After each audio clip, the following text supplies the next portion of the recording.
Hola, ¿qué tal? Bienvenidos.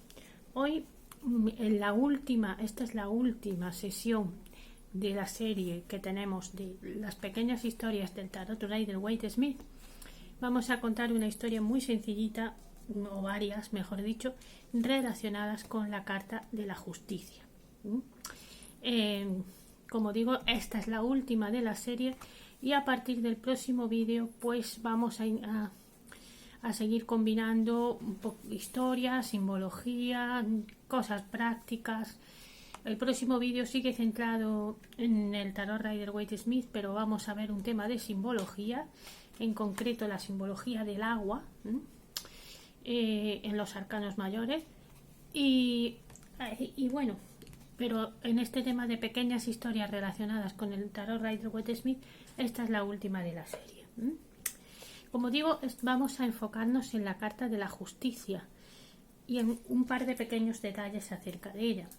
La carta de la justicia, que representa una simbología un poco característica de lo que es la justicia representada de forma clásica, como Temis, que era la divinidad que representaba la justicia en la antigua Grecia y en Roma, con nombres diferentes como Temis o Justitia. Entonces lleva la balanza y la espada, que son características, pero podemos observar que lleva una corona.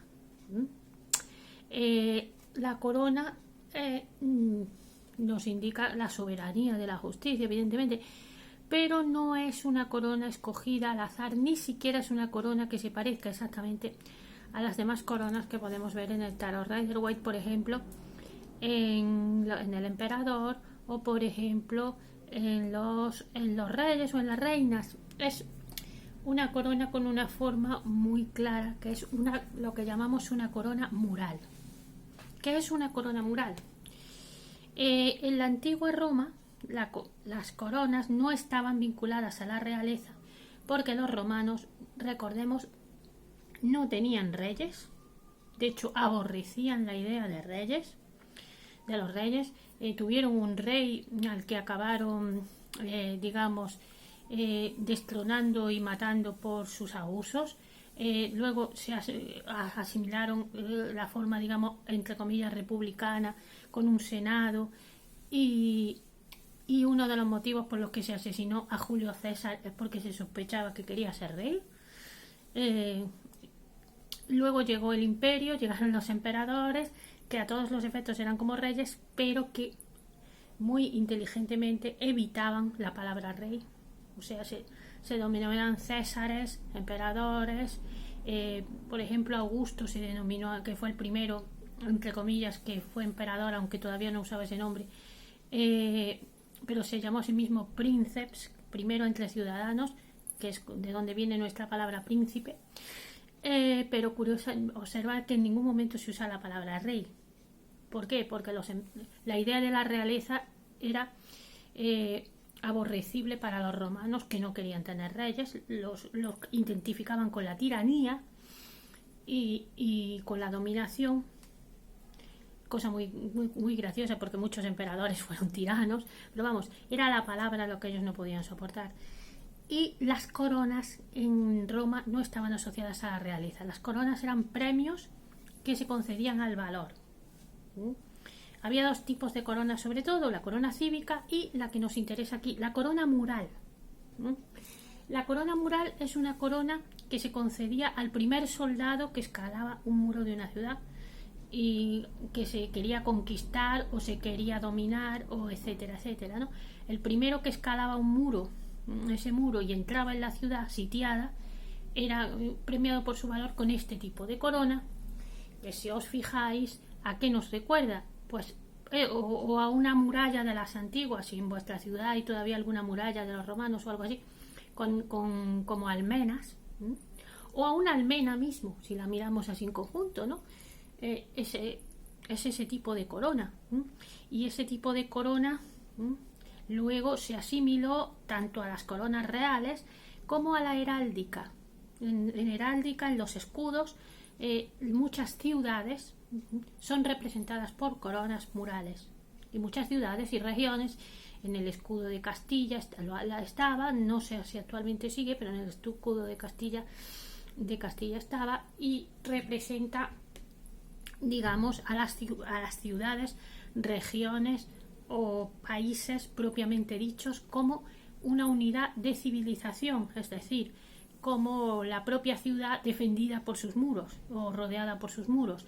Entonces, la corona mural representa lo que es la ciudadanía, el ser un ciudadano, el vivir en sociedad, el vivir en una civilización, y la justicia coronada por la corona mural representa que la justicia es el principal elemento para que una sociedad, una ciudad, un país, un pueblo viva de forma civilizada y en orden. Eso queda reforzado por el cuadrado en el medio de la corona. El cuadrado es un símbolo de orden y justicia, por ejemplo, para los masones, y en general el cuadrado con todos sus lados iguales es un símbolo de equilibrio y de justicia propiamente dicha y de orden. Por eso la justicia aparece coronada con una corona mural. Para Pamela Colman Smith, ya no hablemos de Arthur Waite, porque evidentemente él como autor del tarot Rider-Waite y como autor mental, digamos, o fuerza intelectual detrás del Rider-Waite, para él todos estos valores representados en el tarot, justicia, porque recordemos que esta también es una de las virtudes cardinales, justicia, templanza, etcétera, etcétera, pues para él es importantísimo. Pero ¿y Pamela? Pues de lo poco que sabemos de Pamela, de lo poquito que sabemos de Pamela, que como os he dicho infinitas veces sabemos muy poquito, una de las cosas que sí sabemos es que Pamela tenía un profundo sentido de la justicia, tanto a nivel social como a nivel espiritual. Pamela, por ejemplo, fue, lo sabemos más o menos con certeza, una sufragista militante. El sufragismo, que es el precedente del anterior del actual feminismo, era un movimiento que se fundó muy poquito antes, no tan poquito, cerca de un siglo antes de la época del Rider-Waite-Smith, alrededor de un siglo aproximadamente, y que buscaba el acceso de la mujer al voto y la igualdad con el hombre. Es en esta época en la que el movimiento sufragista se hace destacado, porque hay un sector de las sufragistas, las suffragettes propiamente dichas, que empiezan a hacer, digamos, demostraciones, digamos, muy llamativas, o sea, lo que es activismo un poco a lo bruto para que se las escuchara, desde manifestaciones públicas hasta huelgas de hambre, sentadas, cosas como entrar en museos, destrozar algunas obras de arte, tirarse a pies de caballos, encadenarse a sitios, en fin, lo que siempre ha sido el activismo político en todas sus manifestaciones, unas más suaves, otras más brutas, ¿no? Y en la época había una gran división, porque buena parte de la sociedad estaba en contra del sufragismo, pero una parte de la sociedad, de formas diversas, más o menos moderadas, había muchas escalas, muchos niveles, como en todas las cosas, pues estaban a favor. Precisamente un año después de salir el tarot Rider-Waite-Smith, un sector de la sociedad femenina accedió finalmente al voto, 1,5 millones de mujeres, pero como ya había pasado con los hombres anteriormente, el acceso fue limitado a las mujeres que tenían determinado nivel social, es decir, que tenían dinero, básicamente. Entonces, pues digamos que Pamela estuvo detrás de este movimiento social, dibujó carteles y dibujó publicidad para el sufragismo, y le interesó muchísimo la causa social de la justicia, también de la justicia social, de la igualdad de derechos para todos, etcétera, etcétera.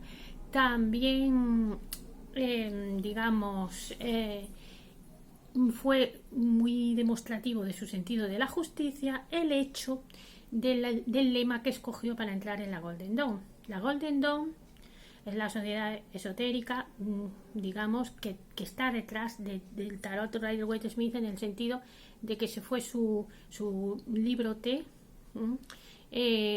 con los diseños y digamos las ideas que ellos aplicaban al tarot.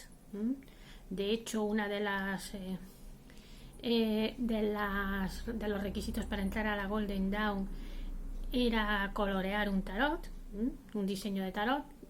De hecho, también una de las teorías es que el Rider-Waite-Smith se diseñó para ser ese tarot que se dibuja, que se coloreaba al entrar en la Golden Dawn. Y en la Golden Dawn entró también Pamela. Pamela era una adepta de la Golden Dawn, y como todas las sociedades secretas esotéricas tenían una serie de requisitos, uno de los cuales era adquirir un lema. ¿Qué lema adquirió Pamela? Bueno, aclarar que no se podía escoger exactamente el que se quería.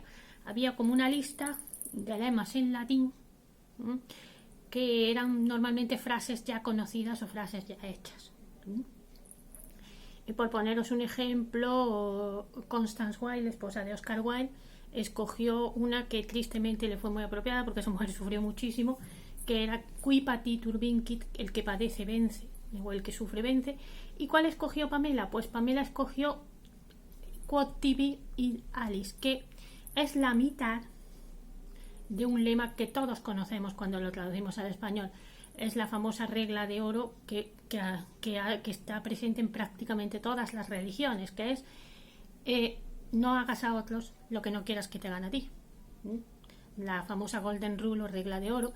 Ella, como es un poquito larga, supongo que sería por eso, ella escogió una parte, o sea, la que significa lo que quieras que te hagan a ti. Quod tibi id Alice. O sea, que también esa fórmula se puede formular como haz a otros lo que quieras que te hagan a ti. Ella escogió lo de lo que quieras que te hagan a ti. y ese fue su lema, que como veis, la regla de oro es una de las normas básicas de la justicia. Hay que comportarse con otros como tú quisieras que se portaran contigo. Así que es muy claro que la idea de la justicia, aquí representada como una mujer, primero porque Temis, la diosa de la justicia, era una mujer, y porque evidentemente Pamela sentía que la justicia era algo muy necesario para el mundo femenino, digamos que Pamela estaba muy identificada con el tema de la justicia, y es esto lo que os quería contar. Y bueno, y aquí os lo dejo, espero no haberos aburrido. Os emplazo para el próximo vídeo, que como he dicho hablará del tema del agua en los arcanos mayores, y nos vemos la semana próxima. Un saludo.